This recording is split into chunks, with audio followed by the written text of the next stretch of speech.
Hello everybody, this is the notes for section 6.6 for advanced geometry. What we got going on here, I'm going to try to go through some of this stuff kind of fast, so make sure you're using the pause button. What we're talking about is proportionality theorems. All right, theorems of things that are going to be proportional to each other.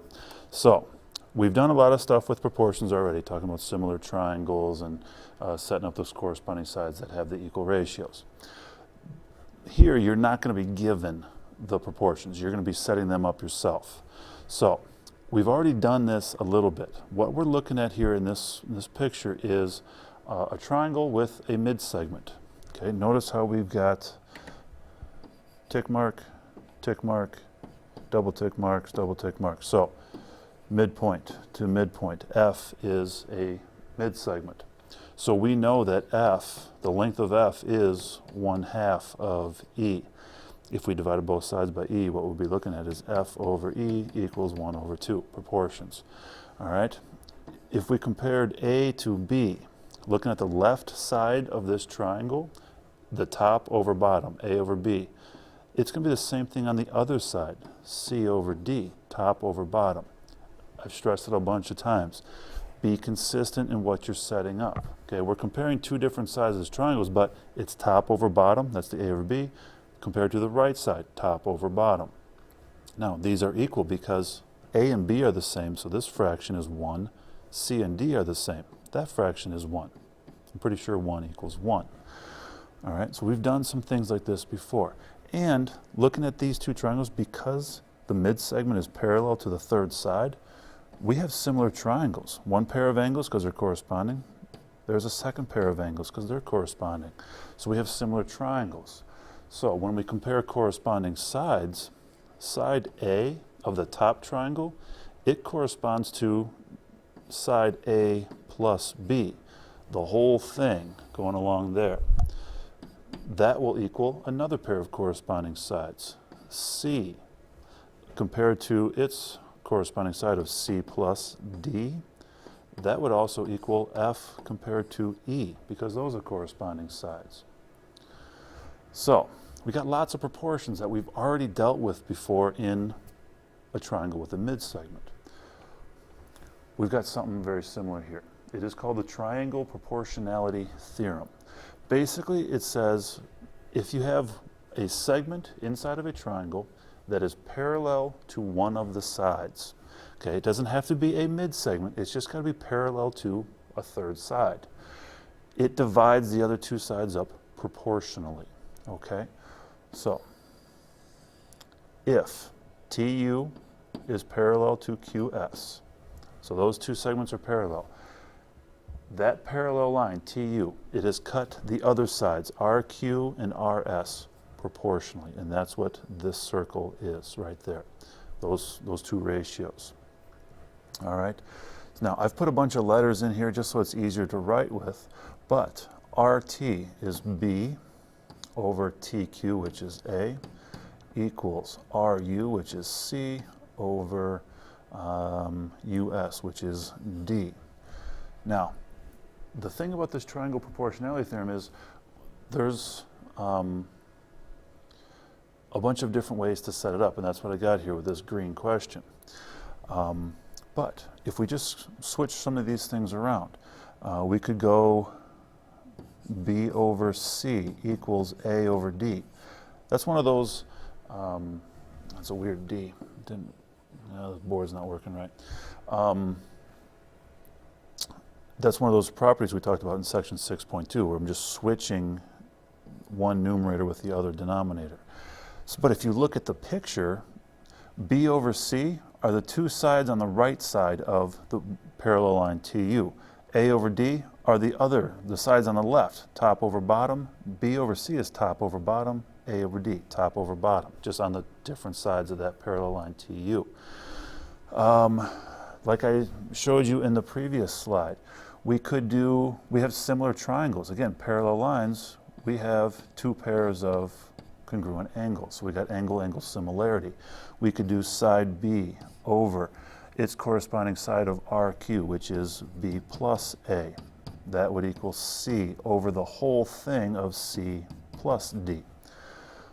All right, because the triangles are similar, we could also do f over e. Those would all be equal. We got lots of different proportions we can set up, but again, be consistent.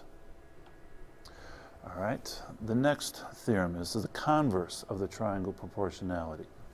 Remember this idea of converse. Converse shoes are flipping sweet. So we're just changing the order of the if-then statement.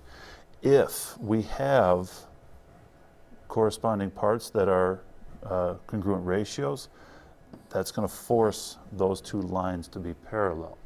Okay, so same concept. Go ahead, hit pause, copy this down. All right, this next theorem is basically the same thing, but instead of a triangle, what you've got are three parallel lines. And so what's going to happen here is these three parallel lines are dividing the two transversals, line L and line M, proportionally. So if I give these some names, A, B, C, and D, what this says is A over B, these two parts on the one transversal will equal D over C. Now, notice how I am being consistent here. I did A over B. That is the parts of the top transversal, but it's left side over the right side.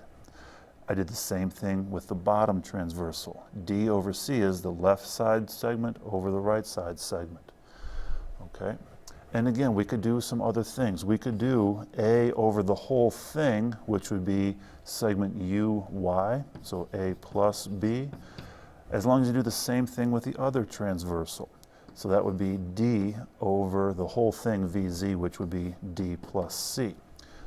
So I did left side over the whole thing equals left side over the whole thing. We could go right side. We could do B over the whole thing equal to C over the whole thing of D plus C.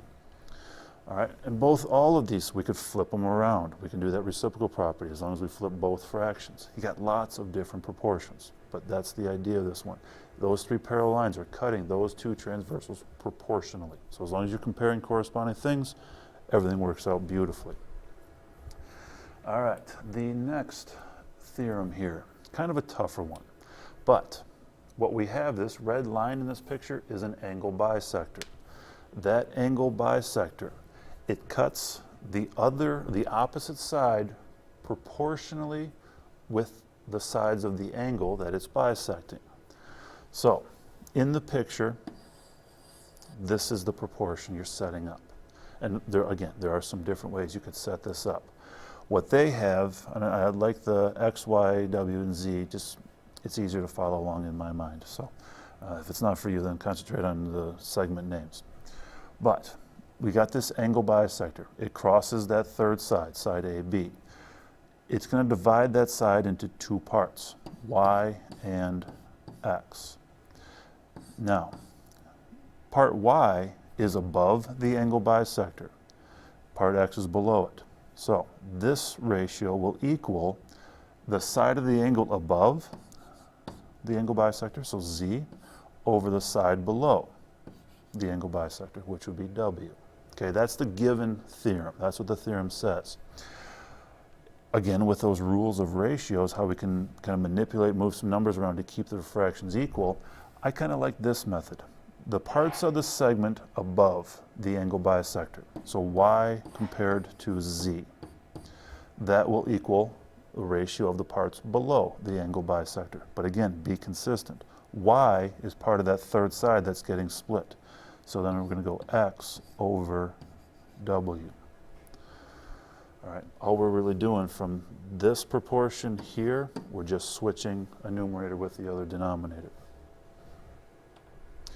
All right, here's a bunch of examples. So, in question number 17, we got a right angle here.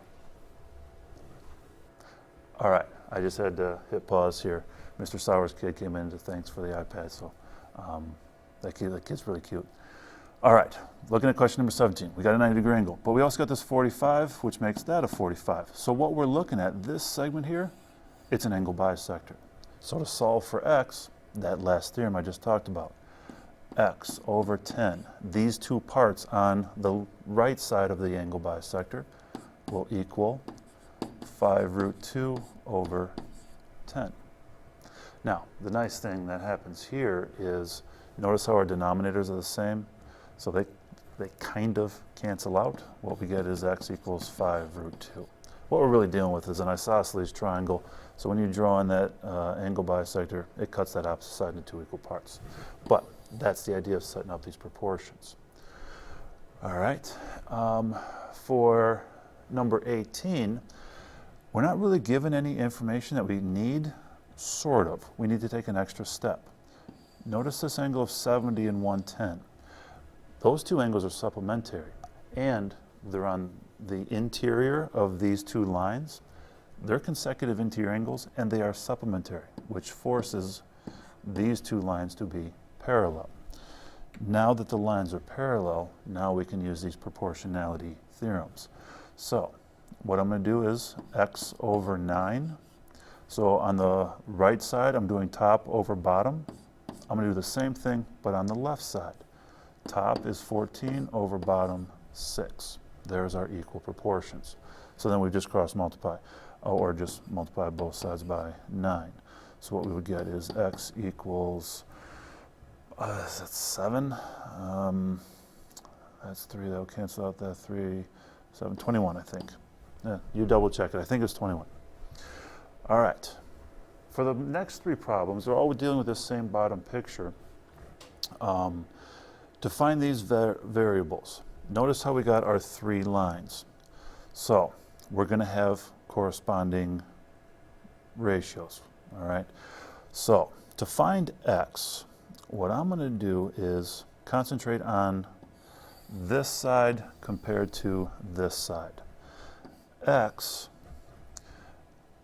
I'm really just going to concentrate with this one parallel line here.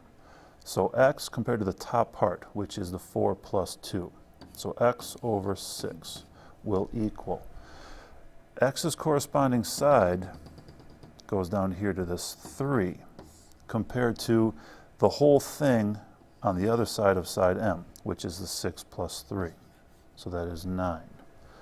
Multiply by 6, what we get for x is 18 over 9, 2.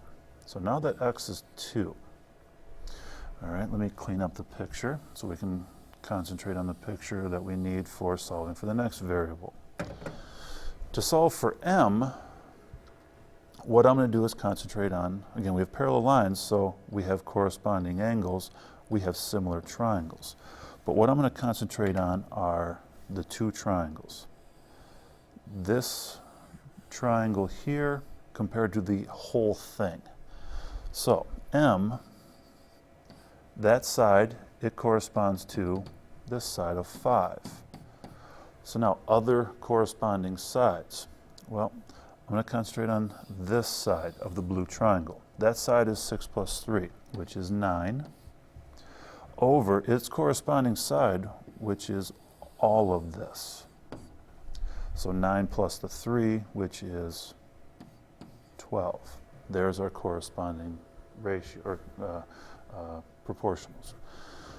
Okay, because we have the parallel lines, we have similar triangles, so I chose to use that method.